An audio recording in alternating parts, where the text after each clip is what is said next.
Ok, muchas gracias.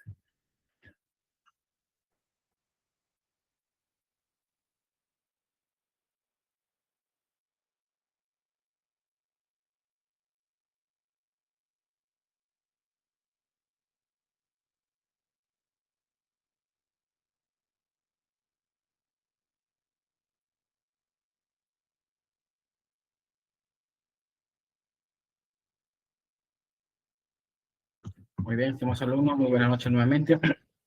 Vamos a dar inicio a la última clase de este curso de asistente de recursos humanos.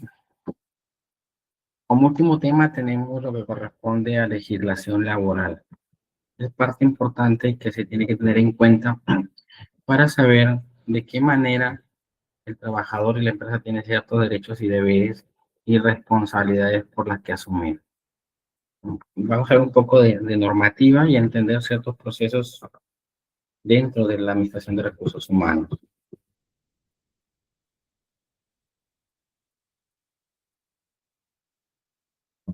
Cuando nosotros hablamos de legislación laboral, hay que entender que la legislación propiamente se enmarca en un tema normativo, un tema de ley, que es lo que acredita y respalda todos los beneficios y derechos que nosotros tenemos como trabajadores y la empresa de igual forma, ¿no?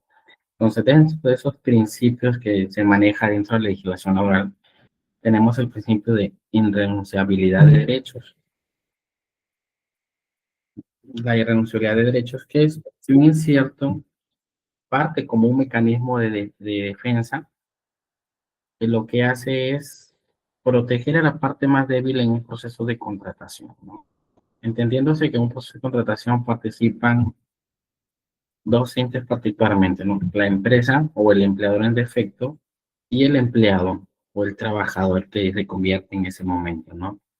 Entonces, eso conlleva a que este principio de irrenunciabilidad proteja la parte más débil, que en este caso es el trabajador. ¿Qué se centra el principio de irrenunciabilidad? Principalmente que el trabajador no puede renunciar a sus derechos laborales, ¿no? Sencillísimo, no puede renunciar a sus 8 horas laborales, no puede renunciar a percibir una remuneración mínima, no puede renunciar a que no le paguen los beneficios laborales. Entonces, el principio de irrenunciabilidad es un mecanismo, vuelvo a repetir, normativo, que lo que establece puntualmente es proteger al trabajador y evitar que él renuncie a sus derechos laborales puntualmente, ¿no? Para evitar en particularmente ciertos abusos o excesos por parte de los empleadores, ¿no? Y sobre todo para garantizar el buen desarrollo de las funciones y el respeto, estricto respecto al tema del contrato. De ahí tenemos como un segundo principio el de inmediatez, ¿no? ¿Qué significa el principio de inmediatez? Bueno, usualmente, su mismo terminología dice actuar de manera inmediata, ¿no?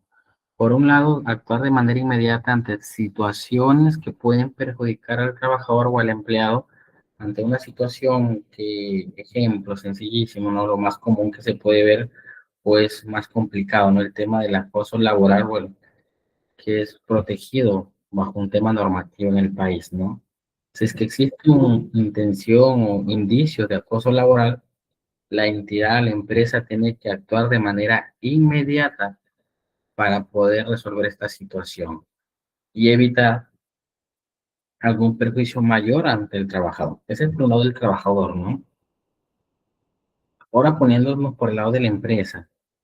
La empresa también tiene un principio de inmediatez que ante situaciones que se vean perjudicadas, como es sencillísimo, ¿no? Que podamos pasar, que se estando un robo sistemático, ya detectaron a los responsables, ¿no? Actuar de manera inmediata y eso se enfoca en que no exista, si existió un, perdón, si es que se dio un despido porque se detectó un trabajador que estaba haciendo robo sistemático, desviando fondos, trayendo o retirando bienes de la entidad sin autorización, puede ser despedido de manera inmediata y con eso la empresa se proteja de ser sancionada por despido arbitrario. Claro está que esto debe estar justificado. Entonces, El principio de inmediatez se aplica para ambas partes, tanto para el empleado como para el empleado. El empleado cuando ve vulnerados sus derechos y el empleador cuando ve en riesgo el conforme desarrollo de sus actividades comerciales u operativas. Entonces, tenemos dos principios esenciales. Continuamos con un tercero, que es el principio de primacía de la realidad. ¿Qué significa el principio de primacía de la realidad? Hay que ser claro que hay en situaciones, en cualquier situación dentro de la organización, todo debe estar documentado, si bien es cierto, ¿no? Toda situación, hecho, proceso, reglamento tiene que estar documentado, con la finalidad de que se ejecuten y se realicen los debidos procesos de meritocracia en un principio, de sanción como un tema de castigo tal vez. Entonces, el principio de primacía de la realidad, ¿qué quiere decir esto? Que va a primar primero lo que sucedió de manera real, física, sobre el tema documental. Lo que le decía inicialmente, ¿no? Si existiera un caso de acoso laboral, aplicarían los dos principios, el de inmediatez y el de primacía de la realidad. ¿Qué quiere decir esto? Que si existiera un acoso, lo que va a suceder el empleador, primero, número uno, actuar de manera inmediata, ¿no? Para tomar cartas en el asunto, iniciar un proceso administrativo para esclarecer los hechos, ¿no? Porque tal vez puede ser un malentendido, un altercado, una represalia, tal vez, si lo vemos de manera muy extrema, ¿no? Pero si en realidad se realizó el acoso laboral, lo que sucedería es puntualmente que se proteja a la víctima, en este caso el empleo que está siendo víctima, y el agresor o el que viene cometiendo el acoso laboral sea separado temporalmente o enviado a un área distinta, con la finalidad de salvaguardar el debido proceso. Entonces, está actuando el principio de inmediatez y por otro lado el principio de primacía de la realidad. Estamos actuando en base a hechos mediante que se desarrolla el proceso administrativo, ¿no? Porque si no, no vamos a regir. El trabajador va a decir, suponiendo yo soy el acosador, no me puedes cambiar de área porque todavía no me has notificado mi memorándum o no me has notificado mi sanción, ¿no?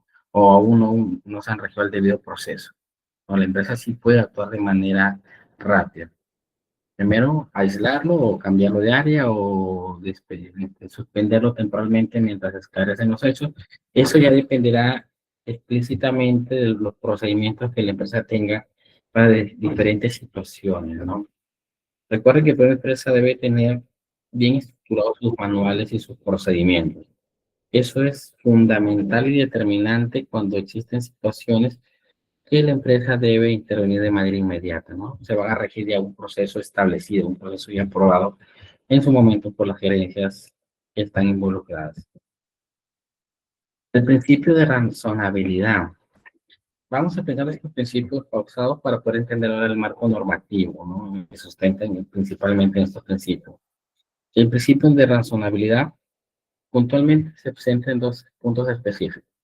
Por un lado, el tema de justicia, o sea, de ser justo, y por otro lado, ser equitativo, conforme a las condiciones que tiene la persona, sin diferenciar ni discriminar el tema de género, de sexo, de credo, de raza, de nacionalidad, tal vez. En el caso creo que existen unos otros amigos de otros países, ¿no? Entonces, cuando hablamos del principio de razonabilidad, sencillísimo, ¿ya? A ver, suponiendo que Juliana llega a su entrada y todos ustedes, asumimos que todos están con la misma empresa, la entrada es a las 8 de la mañana. Todos deberíamos entrar a 8 de la mañana, cuál fuese el puesto que desempeñan. Juliana normalmente 8 de la mañana, pero el día de hoy, por un tema puntual, tal vez familiar, que tuvo una ocasión de salud de un familiar, sea su padre, sus hijos, conllevó a que ella se retrasara por atender esa emergencia familiar y llegue 20 minutos tarde, tal vez, ¿no? Claro, ella va a llegar, lo primero plan es decir, Juliana, ¿qué ha pasado? Porque llegó tarde, ella justificó. Es más, antes de que llegue, lo más recomendable es que ella justifique su tardanza. ¿Qué quiere decir con esto? Nosotros ya sabemos qué tiempo nos va a demandar desde mi casa, donde nos encontramos, hasta mi puesto de trabajo. Profe, yo de mi casa, mi puesto de trabajo me demora entre 15 y 20 minutos. Juliana se le presentó el problemita de salud, por así decirlo, en su hogar y demoró un poco en atenderlo y recién está saliendo a las 8 de la mañana de su casa. Por defecto sabe que va a llegar entre 8 y cuarto, 8 y 20, que es el tramo que demora en llegar.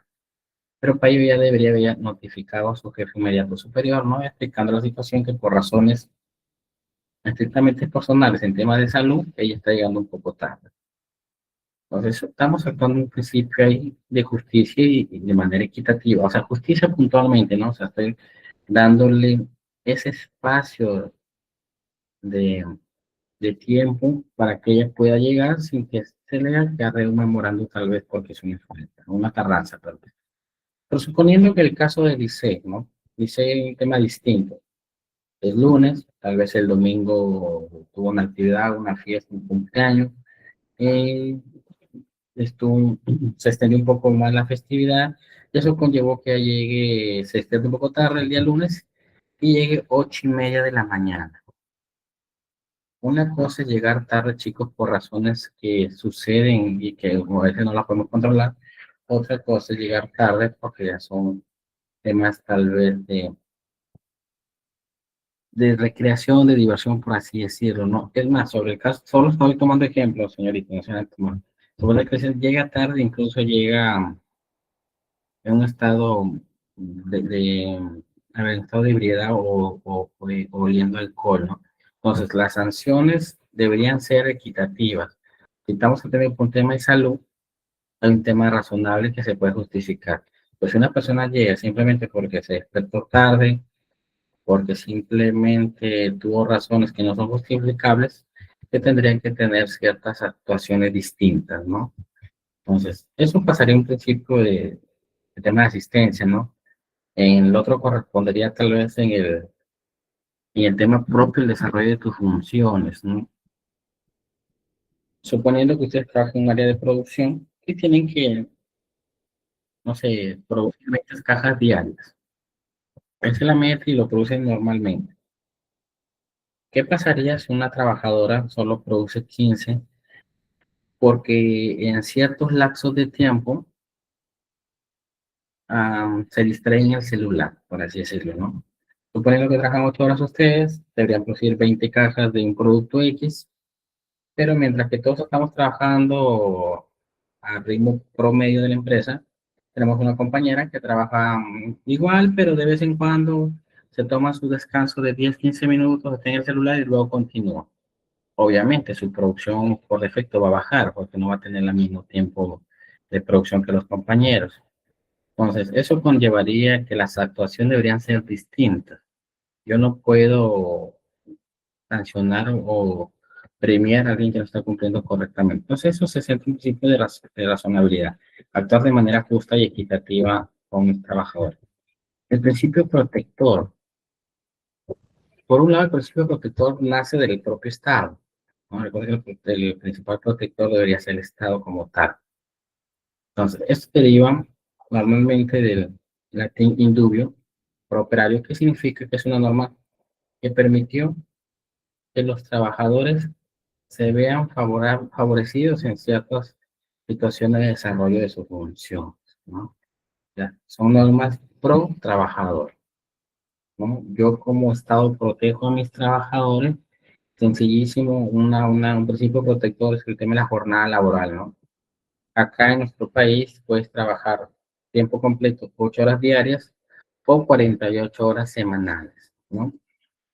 No hay forma que tú trabajes un poco más, 10, 12, 14 horas, sin que se te reconozca horas extra, ¿no? Entonces, es un tema de protección, ¿no? Entonces, estas normas son, por un lado, también se aplican los temas normativos, ya sea internos o externos de la empresa. Internos y externos tenemos a veces los famosos convenios colectivos que nacen puntualmente de los sindicatos, ¿no? Cuando existe un sindicato en una empresa, se trabajan estos tipos de convenios con la finalidad de favorecer ciertas situaciones de protección a los trabajadores, ¿no? Pues es que vemos que En algunas empresas, los que están sindicalizados tienen algunos bonos extra, a diferencia de las personas que no están sindicalizadas, ¿no? Tienen sus pros y sus contras, y ya vamos a ver más adelante cuando hablamos de sindicatos. ¿Qué derechos tenemos como trabajadores dentro de nuestra legislación peruana? ¿Alguien de ustedes jóvenes conoce cuáles son un derecho vamos, que tengamos nosotros puntualmente como trabajadores dentro de la legislación del marco normativo peruano o de la ley peruana? Recordemos que el marco normativo, la legislación laboral, parte realmente de la Constitución, donde están todos los decretos y normativas que establecen la protección al trabajador en cuanto a sus beneficios laborales, a su jornada laboral, a la responsabilidad que debe tener, a estar en planilla, tener un contrato de trabajo explícito, ¿no? Son algunos de los derechos que tiene un trabajador y eso está normado.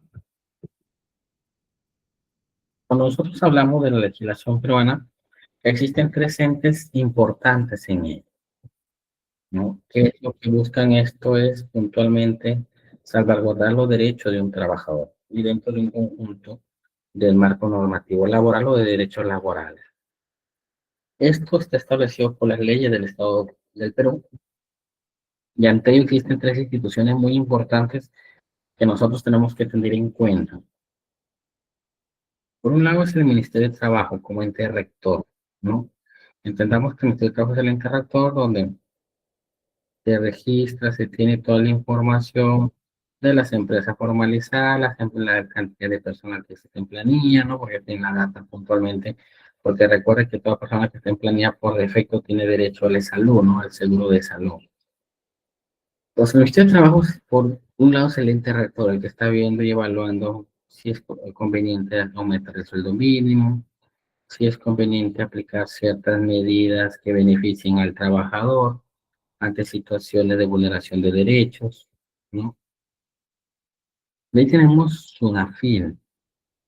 SUNAFIL es un ente fiscalizador puntualmente, ¿no? Que ante cualquier vulneración de derechos, ellos intervienen, existen inspectores de fiscalización. ¿Alguien conoce qué significa SUNAFIL? Jóvenes, son siglas en realidad. A ver, participemos, estimados alumnos. ¿Alguien sabe qué significa SUNAFIL? A ver, jóvenes.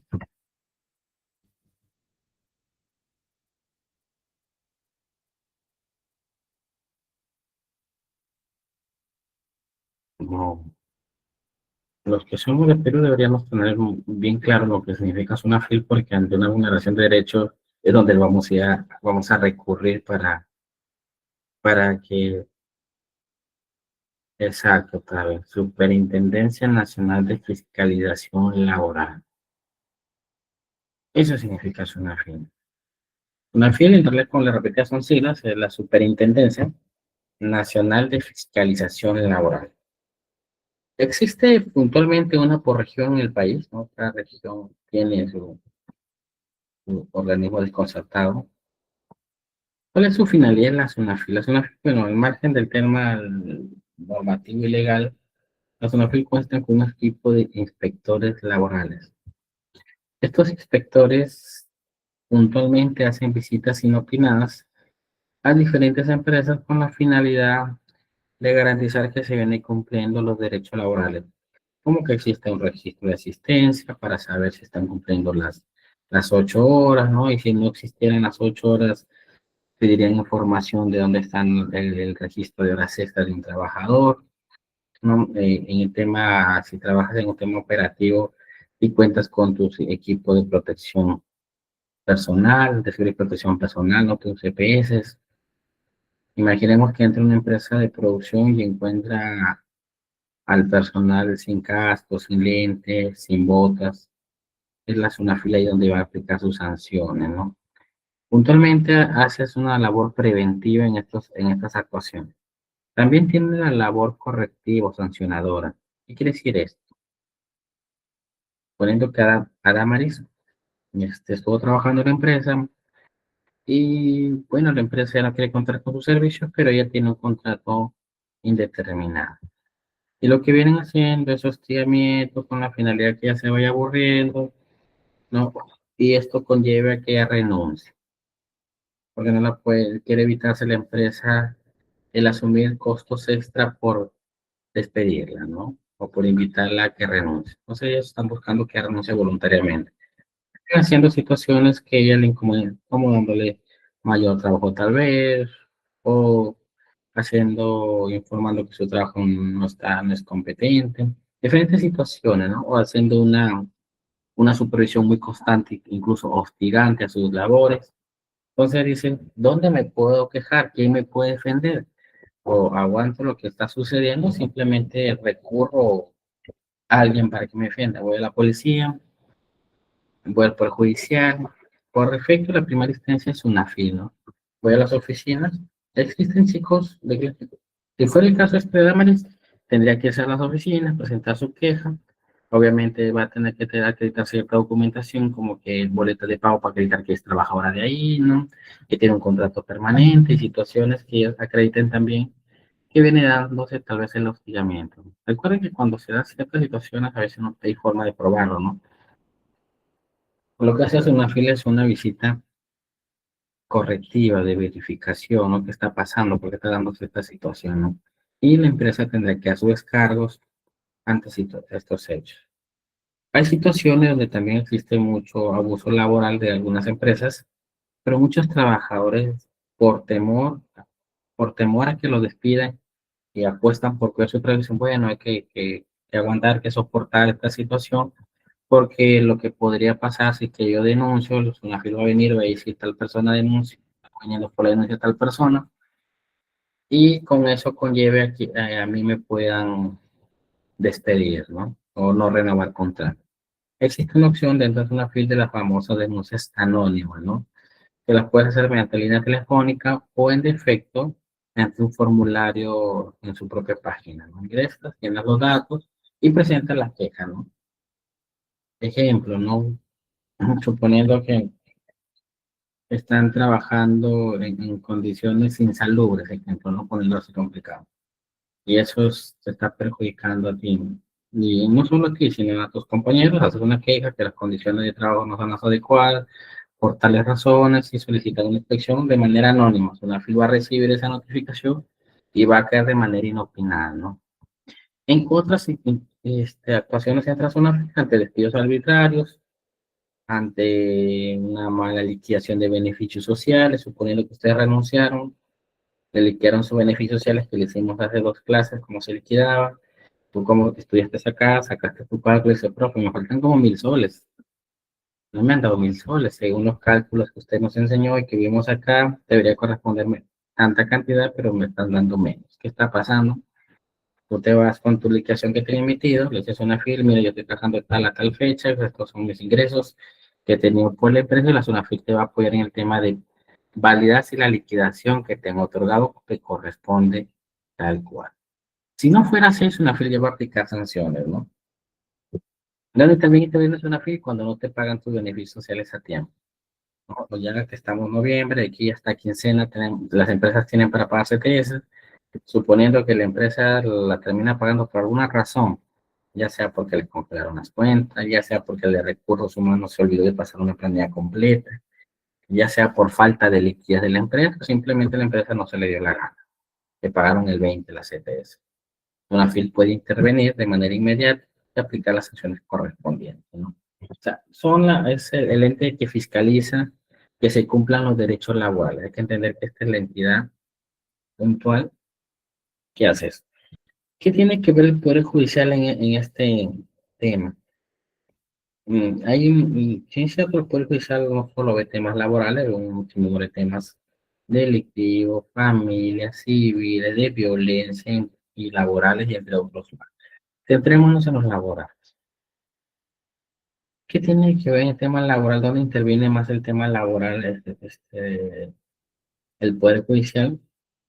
Y chicos, por favor, traten de hacer preguntas en esta parte para que quede claro. Asumiendo que existe un despido arbitrario, ¿no?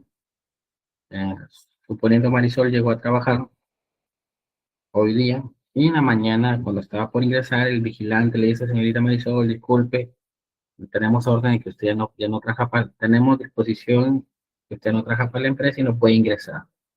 Marisol nunca le notificaron, Marisol nunca le dieron los motivos por qué no tenía que trabajar. Es más, dice, yo tengo mi contrato vigente porque no me dejas ingresar, llama al jefe, llama a su supervisor, llama al cliente, nadie le da razón. Entonces, estamos ante un posible despido arbitral. ¿Qué tendría que hacer Marisol por defecto? Protocolo normal para justificar una denuncia e iniciar un proceso judicial es que Marisol solicite apoyo policial, no para que la deje ingresar, hay que tener clara esa partecita, no es que Marisol va a ir y dice, señor policía, no deje ingresar, hágame usted ingresar. Marisol va a tener que solicitar apoyo policial con la finalidad de constatación. ¿Qué significa? Que el efectivo policial va a llegar a la empresa y va a tomar la declaración del vigilante, en este, si es que ha sido el que no le puede decir, no, señor vigilante, muy buenos días, buenas tardes, o lo que ya sea. Tengo que hacer una constatación que indica que la trabajadora Marisol el día de hoy no están dejando ingresar, el vigilante irá orden del jefe y ya terminó los contratos. La razón que ellos den, el policía va a hacer su constatación, ¿no? Que es cierto que Marisol no le están dejando ingresar. Las razones el policía no las puede justificar en ese momento. ¿Por qué es importante dejar en constancia esta constatación policial? Porque cuando nosotros iniciamos un proceso judicial tenemos que tener herramientas y documentación, ¿no?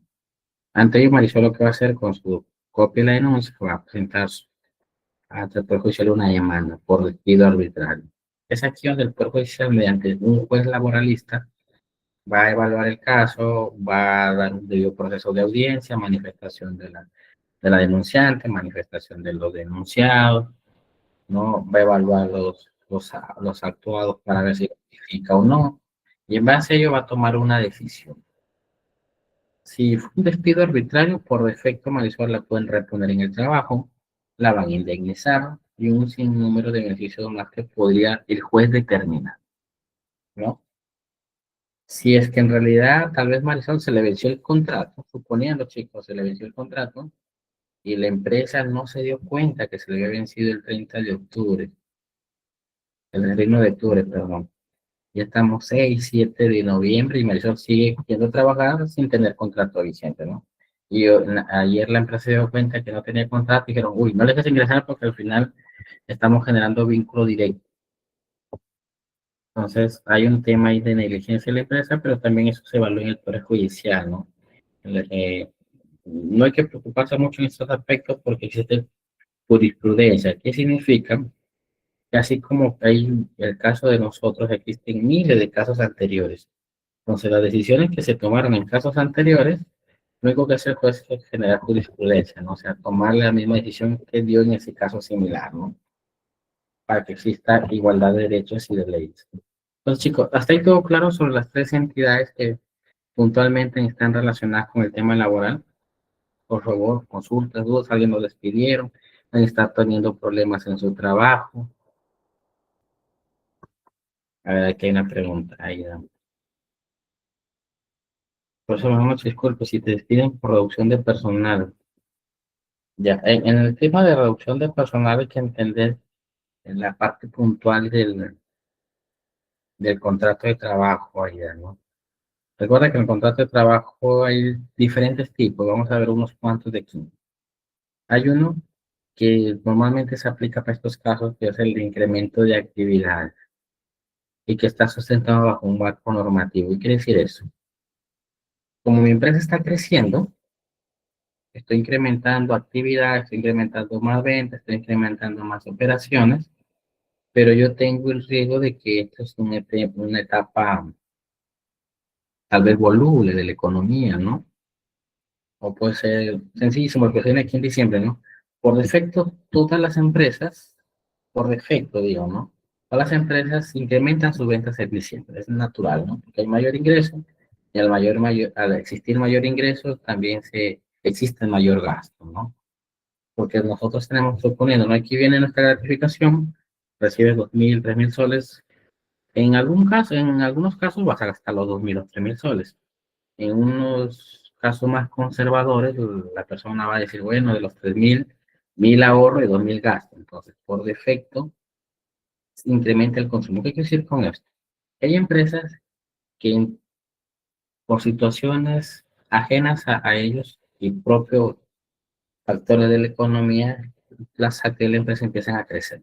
Entonces demandan más personal. que puede ser el caso, ¿no? Que está planteando ayer. Al aumentar más personal, estás en un contrato por incremento de actividades, no por necesidad del puesto. Una cosa es que yo necesito un contador, sí o sí. Venda o no venda, yo necesito un contador, es un tema distinto. Pero si es porque estoy incrementando actividades, y más, en el contrato dice, contrato por incremento de actividades. ¿Qué quiere decir esto? Que el momento que mis actividades se reduzcan, o sea, mi capacidad de venta o de facturación se vaya reduciendo, también yo puedo ir reduciendo personal. Por eso es que en ese contrato se establecen las pautas y condiciones legales. Si yo vendo más, contrato más. Si yo vendo menos, contrato menos. Pues en eso puede darse ahí la situación de reducción de personal, ¿no? Que la empresa toma la decisión de que supone están cerrando sucursales, ¿no? Están cerrando sucursales, están cerrando sedes, y eso conlleva que hay una evidencia clara que existe menos producción o comercialización. Y con ello justifican ellos el tema de reducción de incremento de las actividades, ¿no? Entonces, en cierta parte, dependiendo, vuelvo a repetir, el contrato que uno firme con la empresa es donde pueden expedirte por el tema de reducción de actividades, ¿no? O sea, simplemente estamos reduciendo personal, ¿no? Lo otro que puede pasar es que cuando uno postula un puesto y logra ocuparlo, pero sin embargo, en el manual de relación y funciones, en el reglamento y en otros documentos más explicaba que deberías tener un título profesional, por así decirlo, ¿no? Para ocupar ese puesto necesitas título profesional, por fuera de la especialidad. Pero sin embargo, como es tan personal, y tú eras muy buena o bueno en ese área, te contratan con un grado de bachiller. Pero firmas un compromiso, ¿no? Nos dice, sí, en el lapso de un año presentaré mi título. Hace el año no lo has cumplido, la empresa está en la potestad de ejecutar ese compromiso. Quiere decir, como no has cumplido, ya no continúas con nosotros, ¿no? Porque el puesto especifica eso, ¿no? Entonces, al existir un compromiso, también se da el tema de, de suspensión de labores o de contrato, ¿no? ¿Hasta ahí todo claro, chicos? ¿Alguna duda que tengan adicional aparte de ahí? A ver, jóvenes, ¿todo claro?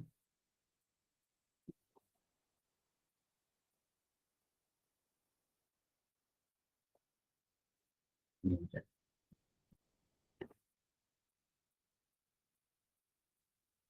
Esa partecita, igual la van a revisar en la diapositiva que se les comparte.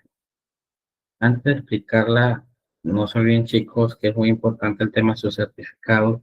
Lo pueden adquirir por un tema de fortalecer su currículum, ¿no? Ya tenga más cursos de que ustedes se están capacitando y puedan tener mayores oportunidades al momento que postulan, ¿no? Como un curso de asistente de recursos humanos que es muy importante en todas las empresas, ¿no?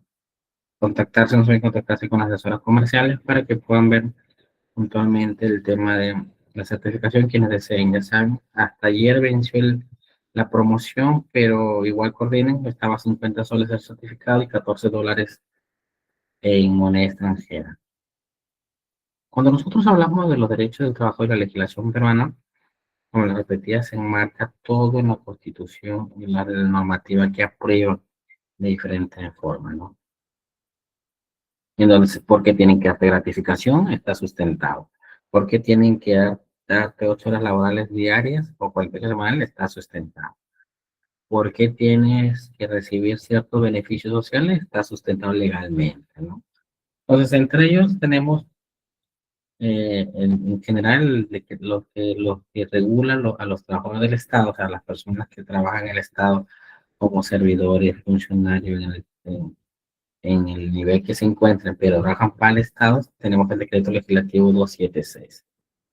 El que trabajamos en empresas privadas, ¿cuál puede ser el régimen? Microempresa, pyme, empresa grande, no normal, está el decreto legislativo 728.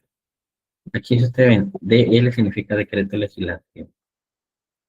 Cuando hablamos de los famosos casos, contratos de administración de servicios, en cierta manera los maneja el Estado, también está regulado por el decreto legislativo 1057. ¿No? Y adicionalmente existen regímenes específicos por cada empresa o rubro que se tiene, ¿no? En el caso de las universidades, para el tema de utilidades pagan un porcentaje, cuando son empresas industriales pagan otro porcentaje, cuando son empresas comercializadoras pagan otro porcentaje. Entonces eso también está normado.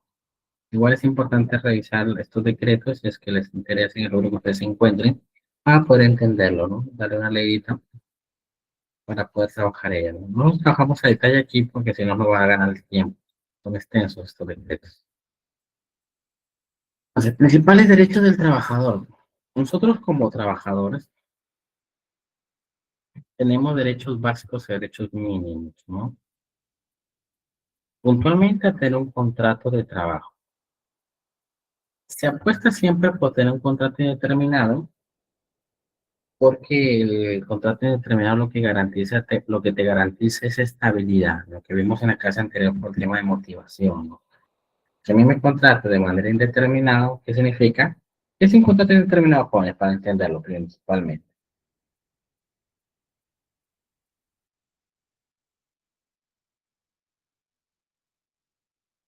A ver, jóvenes, ¿qué son contratos indeterminados?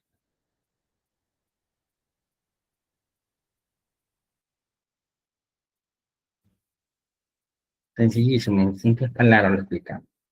Un contrato indeterminado es aquel que tiene fecha de inicio, pero no tiene fecha de fin.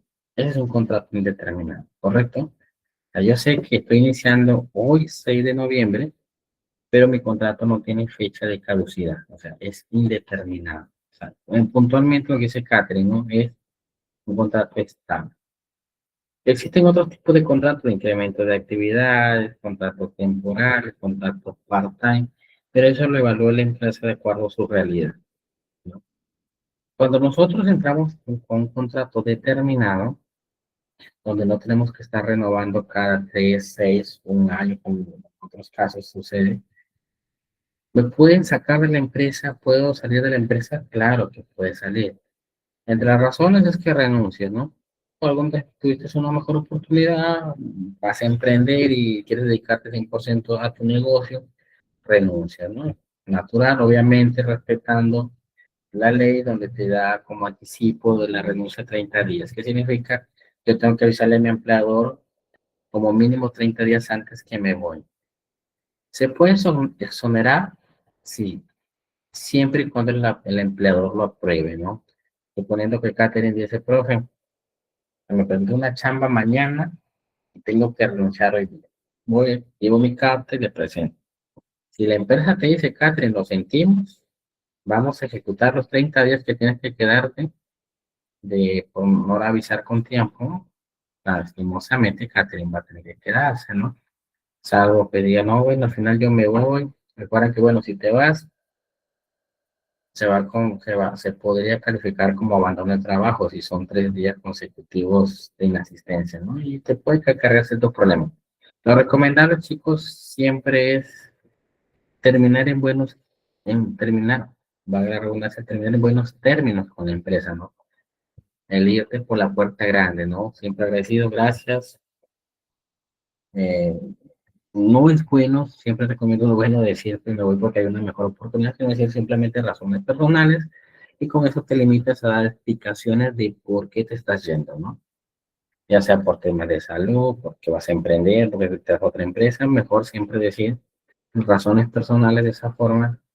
La empresa lo puede tomar, aunque puedas saber que te vas a una mejor empresa, pero a veces mejor hay que evitar, hay que respetar la forma, ¿no?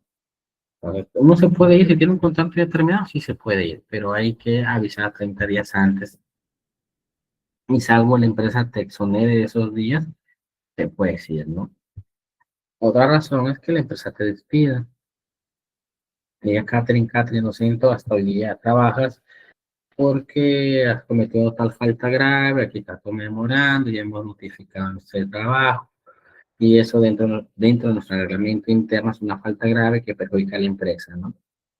Sencillísimo, tal vez Catherine era la tesorera de la empresa, como ejemplo, solo Catherine, era la tesorera, justo hoy tenía que pagar la cuota de su crédito, se le presentó una complicación, Dijo, bueno, como a mí me auditan cada 15 días o cada 30 días, voy a tomar prestadito el dinero de la empresa, pago mi cuota, en una semana que yo resuelvo mi problema económico, lo devuelvo, ¿no?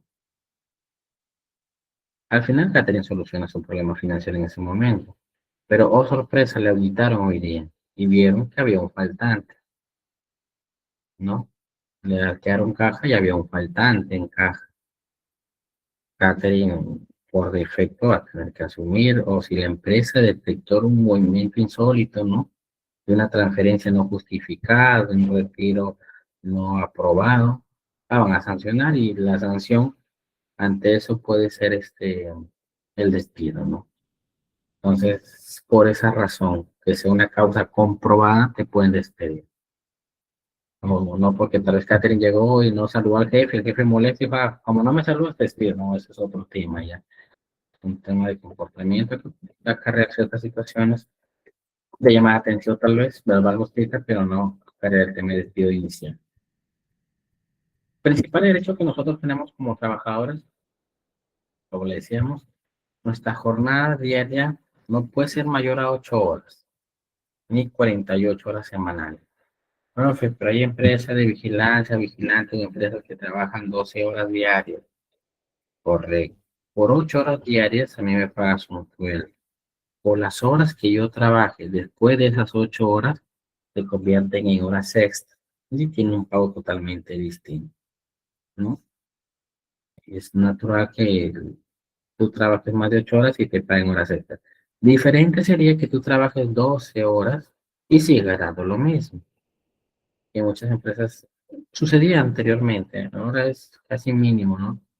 Firmabas o marcabas tu hora de entrada, tu hora de salida normalmente, pero sin embargo era un protocolo interno, ¿no? Ibas, firmabas tu salida y vuelta regresabas a tu oficina a seguir trabajando, marcabas y hacías lo mismo, ¿no? Para simplemente la empresa no asumir esas horas extras. Ahora es un poco más complicado porque pues, ya recordemos que existen las redes sociales donde la información fluye mucho de manera casi inmediata, por así decirlo, ¿no? ¿Qué otro derecho tenemos? El descanso remunerado en la semana, como las vacaciones, ¿no? Recordemos que la empresa nos paga en realidad 30 días laborales de jornada. Tú ves tu boleta y te va a decir los 30 días laborales, ¿no? Si tienes una jornada completa. Eso que quiere decir que por eso es que nosotros los domingos no trabajamos, pero sin embargo ganamos.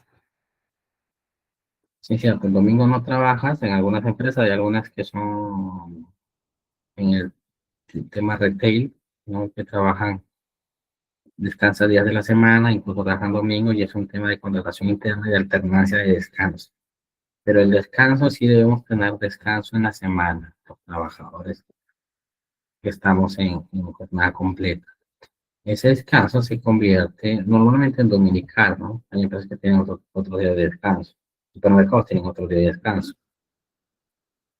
Entonces, no, el descansar, por ejemplo, descanso yo los domingos, pues sin embargo, como estamos en campaña, pre-Navidad, para toda máquina de presencia es que tienes que trabajar domingo. Lo puedo trabajar, claro, pero vas a tener que pagar doble, o sea, vamos a pagar otro día más, mi domingo más otro día adicional.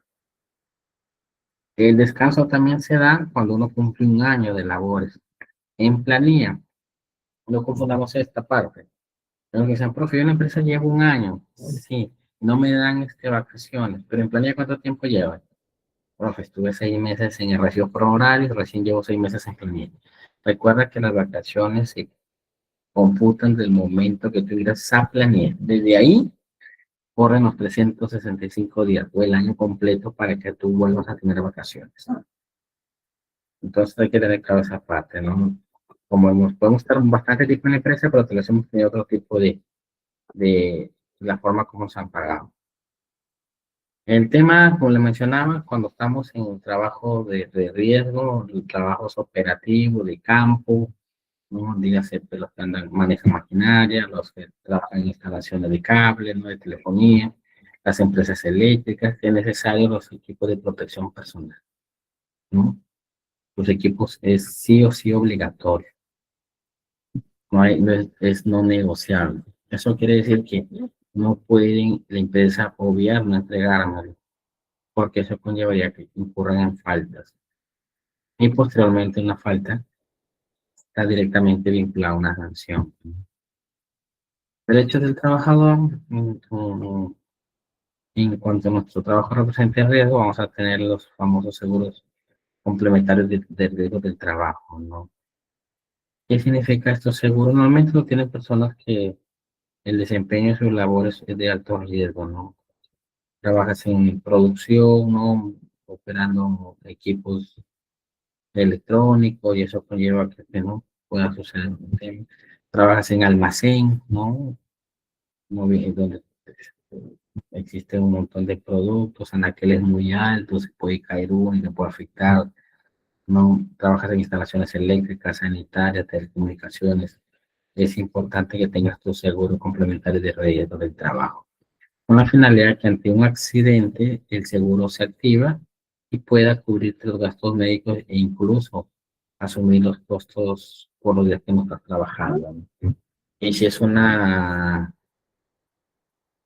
tendrás una incapacidad permanente, el seguro también, de acuerdo a la política y a la póliza que hayan adquirido, podrá asumir los costos durante toda la vida, ¿no? Ya sea por incapacidad permanente o incapacidad temporal, ¿no? O sea, que te fracturaste y vas a estar descanso 3 meses, ¿no? Lo cubre el seguro. Incapacidad permanente, pues no son te fracturaste, pues es un tema que no te va a permitir a ti trabajar, no hay forma que trabajes, quedaste tal vez en cierre y es un poco complicado por ahí. Entonces, eso es importante, este tipo de seguros. Es principalmente para empresas que están dentro de una industria productiva. Lo que les comentaba inicialmente, el sindicato. A ver, chicos, ¿qué opinan ustedes? ¿El sindicato es bueno o es malo?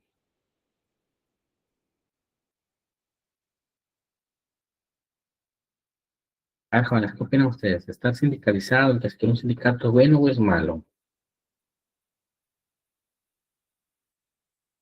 Bueno, es malo. Para otra persona,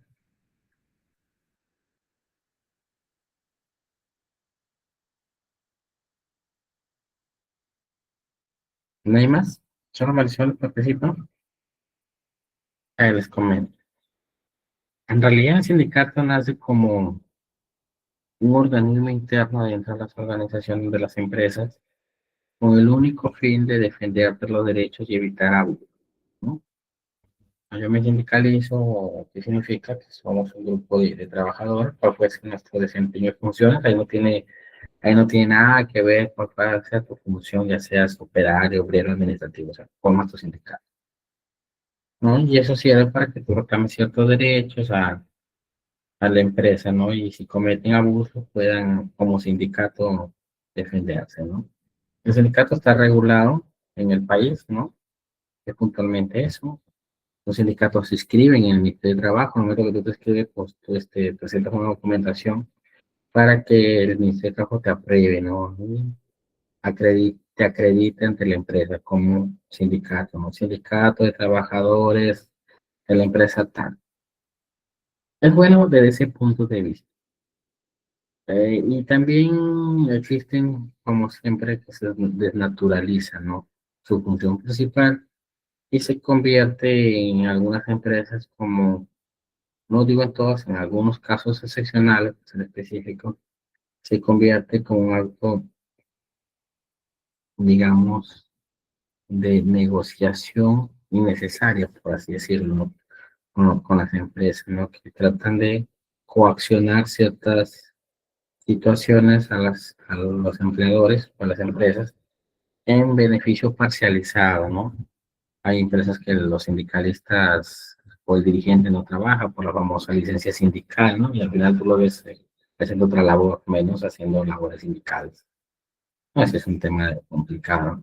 Ahora, existen algunas desventajas. En algunas empresas no es bien visto los sindicatos. Existen sí dentro de la empresa, pero no es bien visto. ¿Qué quiero decir con esto?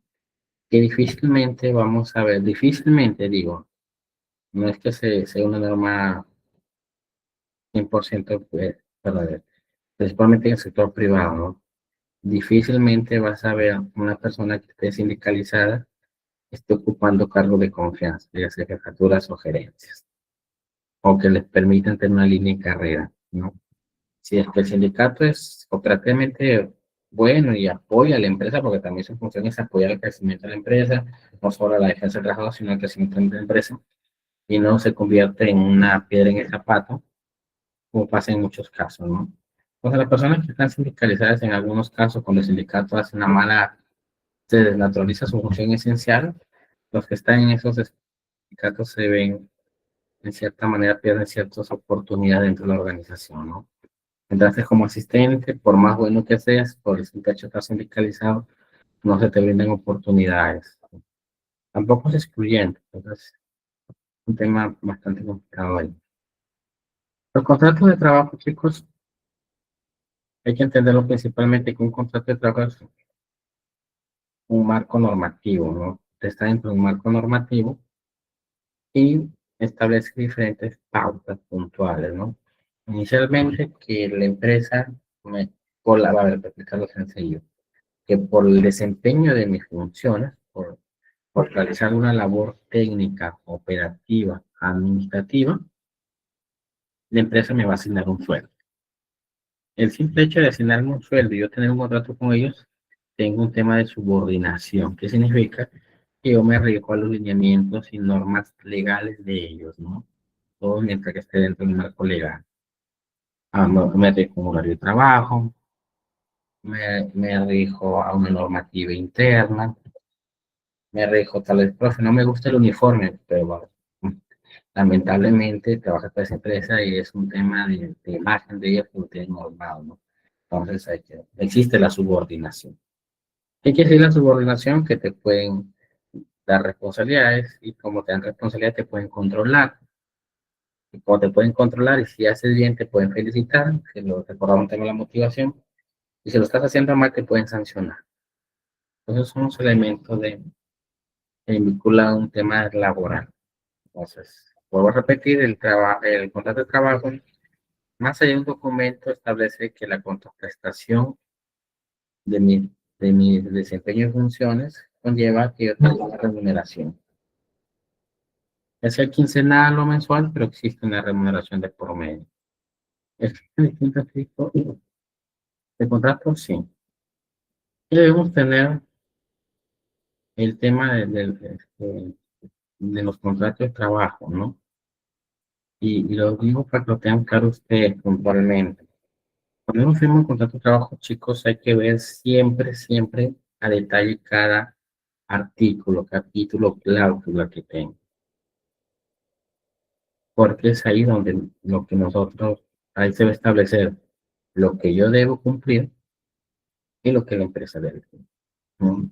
Ahí se va a establecer tu sueldo, se va a establecer tu horario, se va a establecer la fecha de inicio y la fecha de fin del contrato, se va a establecer como anexos, muy probablemente, la entrega de documentación de la empresa, un tema de confidencialidad tal vez también, un contrato de confidencialidad, donde te van a decir cuáles son tus funciones, a qué área dependes, a quién reportas, a quién tienes a cargo, ¿no? Entonces, todo eso establece un contrato de trabajo. Y es con la finalidad de que ustedes siempre que vayamos a firmar un contrato, leamos a detalle para evitar complicaciones posteriores, ¿no? A veces, profe, pero a mí me dijeron que iba a ganar tanto, y el contrato que firmaste, ¿cuánto dice? No, decía menos, pero me dijeron que no me preocupe, que ellos le van a pagar la diferencia. Entonces, recordemos que hay que ser muy cautos. Todo lo que se dice se tiene que cumplir. No hay nada de forma verbal.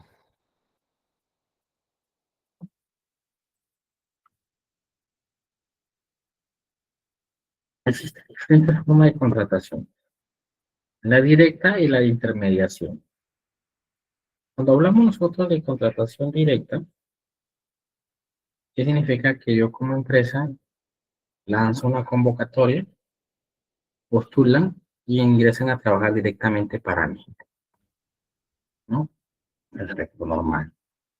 Y el tema de intermediación laboral también existe. ¿Qué significa? Y lo aplican muchas empresas por el tema por diferentes razones puntualmente, ¿no? Uno puede ser por temas tributarios, otro puede ser por temas financieros, otro puede ser por temas de reducción de impuestos, ¿no? Hay miles de razones por las que una empresa terceriza. ¿Qué significa la tercerización? Yo requiero un personal, ejemplo, asesores de venta, sencillísimo. Requiero asesores de venta, pero requiero 20 asesores. Si yo los contrato directo, voy a inflar mi planilla.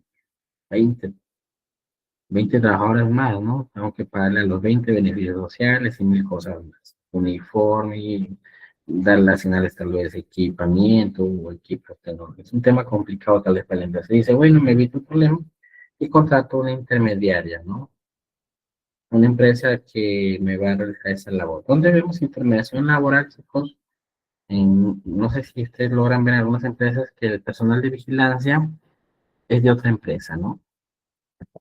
La empresa se llama, no sé, ejemplo, ¿cuál fue? Se tomamos cualquiera, ¿no? Claro.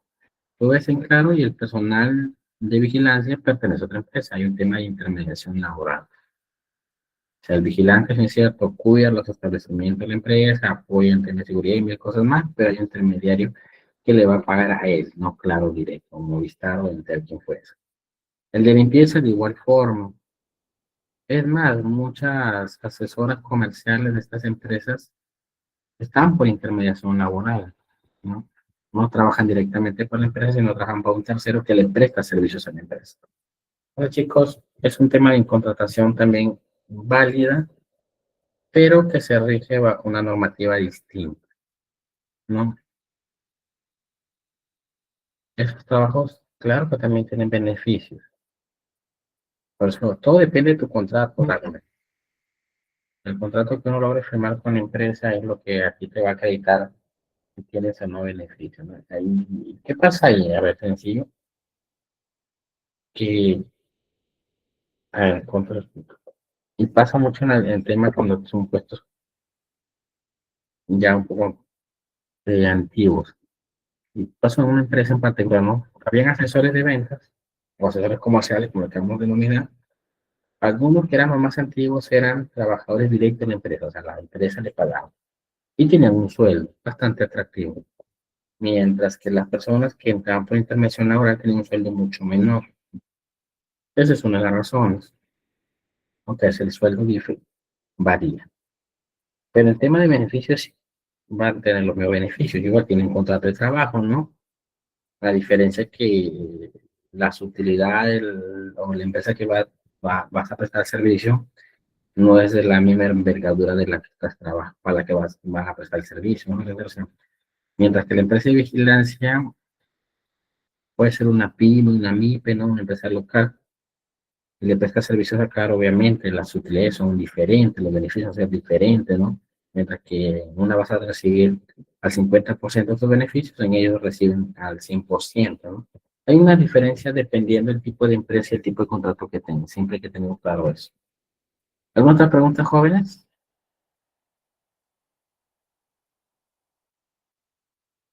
Chicos, preguntas, dudas, consultas.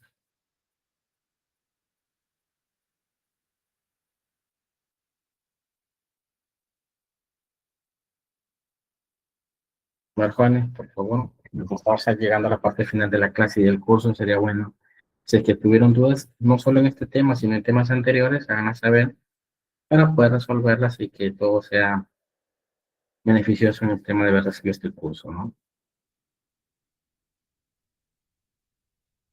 A ver, jóvenes, ¿todo claro entonces?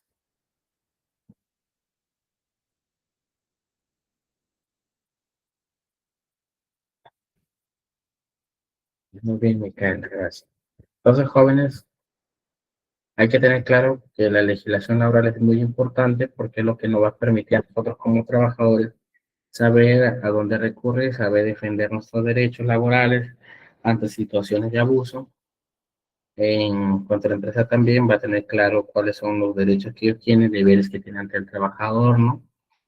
Y puntualmente, y sí les recomiendo que cuando ustedes trabajen o vayan a postular, cambien de empresa o cual fuese la razón, verifiquen bien su contrato, leanlo a detalle. porque es ahí donde está todo, se establece todo, ¿no? Está todas las condiciones que uno va a tener. Y puntualmente siempre vean el tema del tipo de contrato, ¿no? Si es un contrato determinado, vean realmente cuándo termina. Y si es que dentro del contrato se establece que está sujeto a renovación, ¿no? Hay contratos que tienen renovación automática. Sonia, claro, deberías tener beneficios, no en la magnitud o en tema de utilidades que las otras empresas, pero sí algún tipo de beneficio. Pero recuerden que los beneficios laborales dependerán mucho del tipo de empresa. Es una empresa general, que está en régimen general, beneficios completos. Es una empresa que está inscrita en el REMIPE, beneficios al 50%, si recuerdan, ¿no? Media gratis, media vacación, o sea, 15 días de vacaciones, media CTS, ¿no?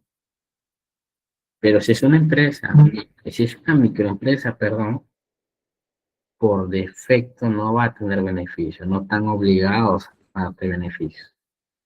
Debe ser porque es una microempresa, Dagmar, ¿no? Si es una microempresa, no te van a dar beneficios, no están obligados,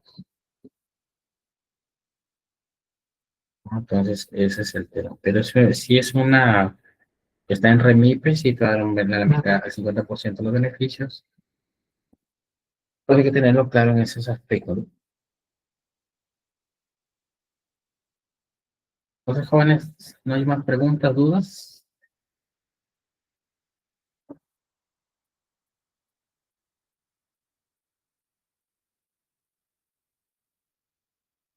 Bueno, siendo así, damos por concluida la clase el día de hoy y del curso también. Y agradecerles a ustedes por haber participado en estas clases que hemos se han dictado, esperando sea de su agrado y hayan enriquecido sus conocimientos y hayan aclarado algunas dudas que se hayan presentado en el tema de esta capacitación, ¿no? Entonces, les agradecemos muchísimo y recordarles que aún están a tiempo de adquirir su certificado. Es muy importante para enriquecer su currículum que les permita tener mejores oportunidades laborales ante una convocatoria dentro de esta área, ¿no? Y de conocimientos en general, ¿no? Recuerden que el conocimiento siempre es importante acreditar.